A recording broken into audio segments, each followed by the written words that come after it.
Building a custom home is very exciting, but it can also be very intimidating. So this video addresses some of the most commonly asked questions so you can get the best result when building your custom home.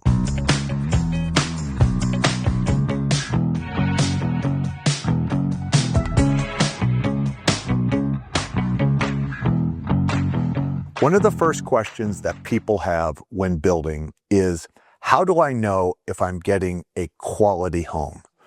So when I get that question, I think of it in two parts. The first part is you need to get out and experience the quality of the builder's product or the builder's home. And what I mean by that is you need to get out and walk the product, whether it be their model homes. Go through and tour it. Feel what it's like to walk through the kitchen, to walk through the great room. You'll feel the quality of the finishes. You might not be able to put your finger on every single thing, but you're going to get a sense of comfort or not as you go through. And that's where it's really important to experience it firsthand. There's nothing like walking through and touring the product. Now, if a builder does not have a model home, there's still things you can do. You can ask to set up an appointment for a recently completed home, and maybe we'll coordinate with the homeowner and you can walk through that. But it is critical that you walk through the actual product, because it's almost like test driving a car. You don't really know it until you go through and feel it. And then the final thing that you can do, which I encourage everyone to do, is to go through and walk through homes under construction. And I don't care if it's early on in the foundation stage, in the framing stage, if the drywall's in, or if they're just about ready to wrap it up.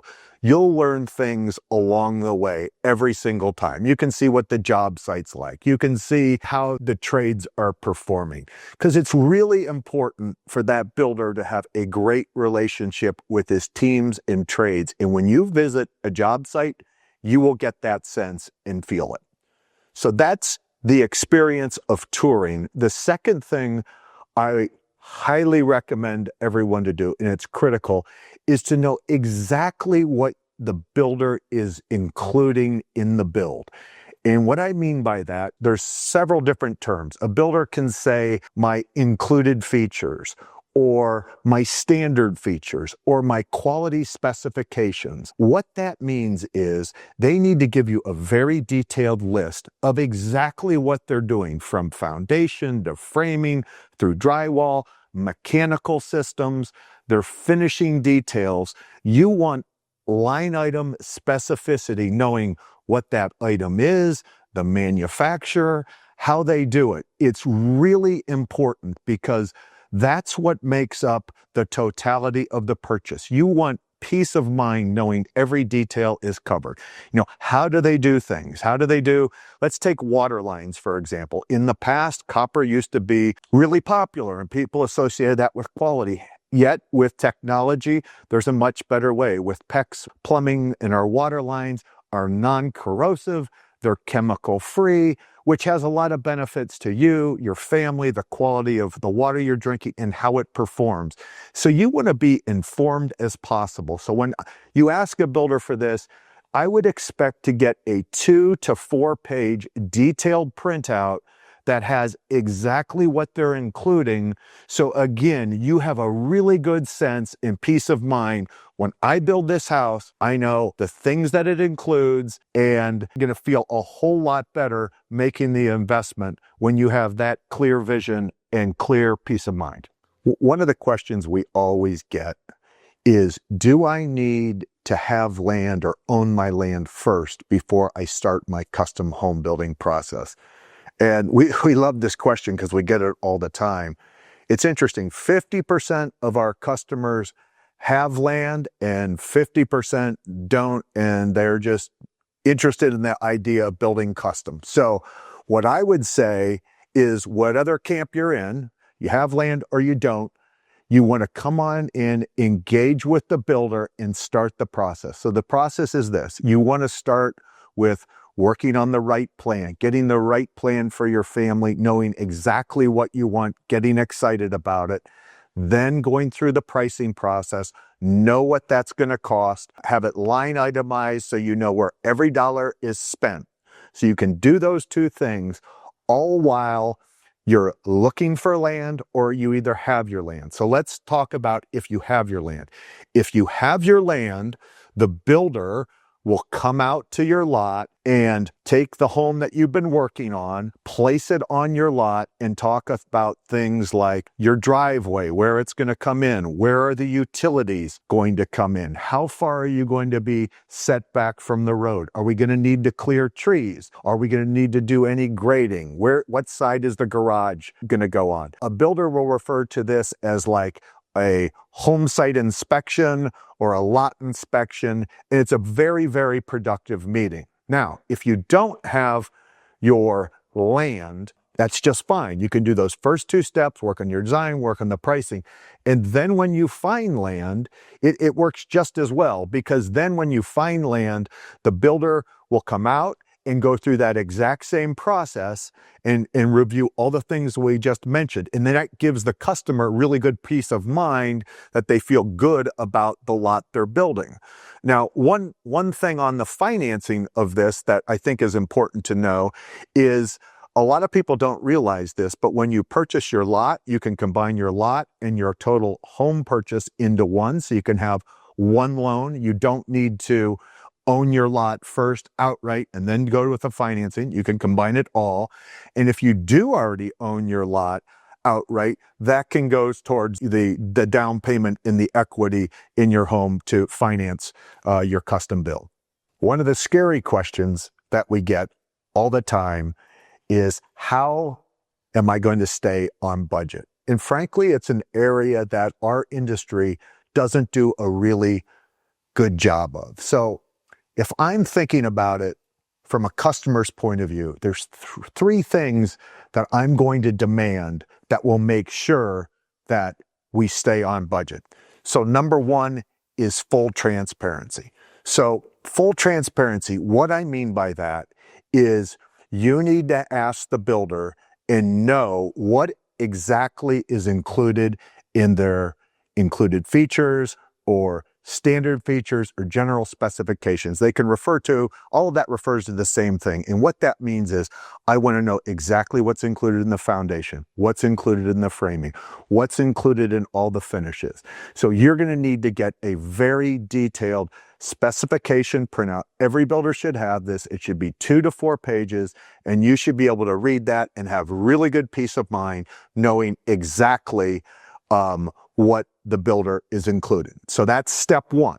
Step two is every customization as you talk with the builder that potentially could go into your house, it has to be individually itemized and individually priced. So you, getting back to transparency, can see the exact makeup of the total budget of your home. So as you go through and all these things that you're considering, if they are line item and you can see the prices, when you go home and you see the totality of your budget or your quote or whatever the builder's calling this, you can see what it makes it up. And then you can prioritize what's most important to you. It's what's most important to you, not what's most important to the builder. So you can say, you know what, the 10-foot ceilings are really important to me and I can't do that later on. Yes, I'm going to include those. And maybe there's some other things that you can change later on that aren't as important. So you can then come to your overall budget. The third thing that's really important is the word allowance. Now, the word allowance is a scary word from a customer's point of view. So let me explain that. A builder will put in an amount for a certain area of construction, and the homeowner has no idea if that amount is adequate or not. So let me give you a couple examples of allowances, how they work, and how to avoid them. So the first one we see a lot is there will be a lumber allowance. So all the lumber in your house is going to cost X. Well, from a homeowner, you have no idea what that even means. But the scary part is if the lumber goes up during construction, you're going to get a bill for the overage. Well, that's ridiculous because you have no idea what it cost. There should not be an allowance. So that needs to be eliminated. You should know what the specifications are for your lumber, and it should be a fixed cost, period. Okay, so that's one where you could go over budget. The other one I'm going to say is from a general lack of planning. And let's take a cabinet allowance. We see this all the time. Again, you're going to get an allowance for all the cabinets and vanities in your house, and it's going to be a number. As a customer, you have no idea if that's going to be adequate for your home. You don't know what's included. So here's what you do. You just dig into the details up front. You specify what kind of cabinets you want, what are the finishes, and then you price those cabinets out before you ever sign a contract, and you know what you're getting. So you're eliminating any uncertainty. So you do your legwork up front, you eliminate the allowance, you know exactly what your cabinets are costing, and then you move forward. So you don't have to worry all about that during construction. And again, another important thing is when you are ready to commit with a builder and sign on the line, and this is before construction starts, right? So you want your price locked in at that point. There's no escalators if things go up or down. You need to lock in your price right then and there. Again, for peace of mind, to protect you and your budget. So another question we always get is, how much can I customize? So if you think about it, there's kind of like two polar opposites or two ends of the spectrum, right? So in one end, you have builders who have a very limited product offering, say, a small portfolio of plans, and there's very little flexibility of what you can change. So you might be able to pick your paint colors and your finishes, but when it comes to moving walls and making structural additions and moving things around for you and your family, how you live and all, they're not good at that, and they don't do it, right? So that's really not custom, because all you're doing is getting something new. You're not getting it exactly for you. The other end of the spectrum is, and very few houses are built like this, but a lot of people think it, is you go out and you hire an architect, right? So you hire an architect, and it's kind of an interesting, neat feeling to think, I'm going to, draw something up from a napkin and I'm going to build my custom home. That's a very, very daunting process, right? And there's a couple things that are problematic. One is the cost. It's very expensive. You'll see architects charge, which makes no sense, on a percentage of the perceived cost of construction. So if you're paying 7 or 8% of the cost of your home for an architect to design it, that's just absolutely ridiculous. It's too expensive. The other thing is, it just takes a long time. So there's a solution in the middle where a builder should have a robust portfolio of homes, and you should be able to look at the homes, go tour their product, get a feel for what the right home is for you, and then you should be able to customize it, whatever is most important to you and your family. You want taller ceilings. You want to bump out the back of the house 4 foot. You want to add an in-law suite because you have a multi-generational living need. Whatever it is, that's the beauty of building custom. It is getting it exactly how you want it for you and your family. No compromises. And that's the absolute best solution. So you have a starting point that you feel comfortable with, but that's still just it. It's just a starting point. There's never been a house built where you say, here's the XYZ plan, take it, it's perfect for you. It doesn't work that way. You're always changing something that makes it right for you and your family, and that's the beauty of custom home building. Thank you for watching, and check out some of our other videos about the custom home building process.